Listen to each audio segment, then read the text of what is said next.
സങ്കീർത്തനങ്ങളുടെ പുസ്തകത്തിൽ നിന്നുള്ള വായന. അധ്യായം 117. കർത്താവിനെ സ്തുതിക്കുവിൻ.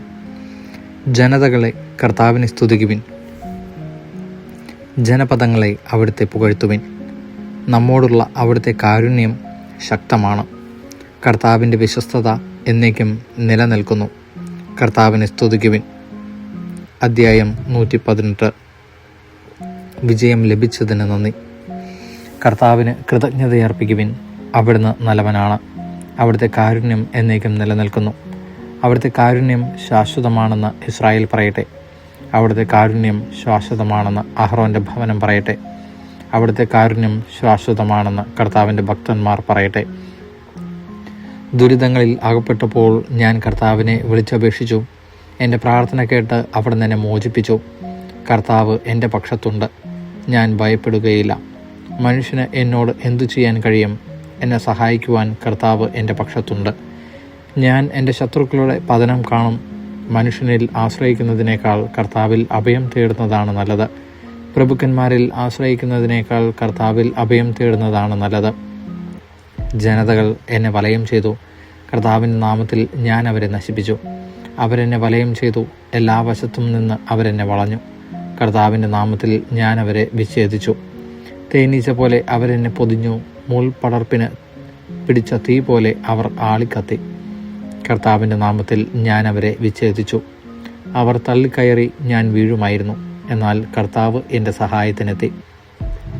കർത്താവിൻ്റെ ബലവും എൻ്റെ ഗാനവുമാണ്. അവിടുന്ന് എനിക്ക് രക്ഷ നൽകി. ഇതാ നീതിമാന്മാരുടെ കൂടാരത്തിൽ ജയഘോഷമുയരുന്നു. കർത്താവിൻ്റെ വലത്ത് കൈ കരുത്ത് പ്രകടമാക്കി. കർത്താവിൻ്റെ വലത്ത് കൈ മഹത്വം ആർജിച്ചിരിക്കുന്നു. കർത്താവിൻ്റെ വലത്ത് കൈ കരുത്ത് പ്രകടമാക്കി. ഞാൻ മരിക്കുകയില്ല, ജീവിക്കും. ഞാൻ കർത്താവിൻ്റെ പ്രവൃത്തികൾ പ്രഘോഷിക്കും. കർത്താവ് എന്നെ കഠിനമായി ശിക്ഷിച്ചു, എന്നാൽ അവിടുന്ന് എന്നെ മരണത്തിന് ഏൽപ്പിച്ചില്ല. നീതിയുടെ കവാടങ്ങൾ എനിക്കായി തുറന്നു തരിക. ഞാൻ അവയിലൂടെ പ്രവേശിച്ച് കർത്താവിന് നന്ദി പറയട്ടെ. ഇതാണ് കർത്താവിൻ്റെ കവാടം. നീതിമാന്മാർ ഇതിലൂടെ പ്രവേശിക്കുന്നു. അവിടുന്ന് എനിക്ക് ഉത്തരമരുളി. അവിടുന്ന് എൻ്റെ പ്രാർത്ഥന കേട്ട് എന്നെ രക്ഷിച്ചു. ഞാൻ അവിടത്തേക്ക് നന്ദി പറയും. പണിക്കാർ ഉപേക്ഷിച്ചു കളഞ്ഞ കല്ല് മൂലക്കല്ലായി തീർന്നു. ഇത് കർത്താവിൻ്റെ പ്രവൃത്തിയാണ്. ഇത് നമ്മുടെ ദൃഷ്ടിയിൽ വിസ്മയമഹമായിരിക്കുന്നു. കർത്താവ് ഒരുക്കിയ ദിവസമാണ് ഇന്ന് സന്തോഷിച്ചുല്ലസിക്കാം. കർത്താവെ, ഞങ്ങൾ അങ്ങയോട് അപേക്ഷിക്കുന്നു, ഞങ്ങളെ രക്ഷിക്കണമേ. കർത്താവെ, ഞങ്ങൾ അങ്ങയോട് അപേക്ഷിക്കുന്നു, ഞങ്ങൾക്ക് വിജയം നൽകണമേ. കർത്താവിൻ്റെ നാമത്തിൽ വരുന്നവൻ അനുഗ്രഹീതൻ. ഞങ്ങൾ കർത്താവിൻ്റെ ആലയത്തിൽ നിന്ന് നിങ്ങളെ ആശീർവദിക്കും. കർത്താവാണ് ദൈവം. അവിടുന്നാണ് നമുക്ക് പ്രകാശം നൽകിയത്. മരച്ചില്ലകളേന്തി പ്രദക്ഷിണം തുടങ്ങുവിൻ. ബലിപീഠത്തെങ്കിലേക്ക് നീങ്ങുവിൻ. അങ്ങാണ് എൻ്റെ ദൈവം. ഞാൻ അങ്ങേക്ക് കൃതജ്ഞതയർപ്പിക്കും. അവിടുന്നാണ് എൻ്റെ ദൈവം. ഞാൻ അങ്ങയെ മഹത്വപ്പെടുത്തും. കർത്താവിന് കൃതജ്ഞതയർപ്പിക്കുവിൻ.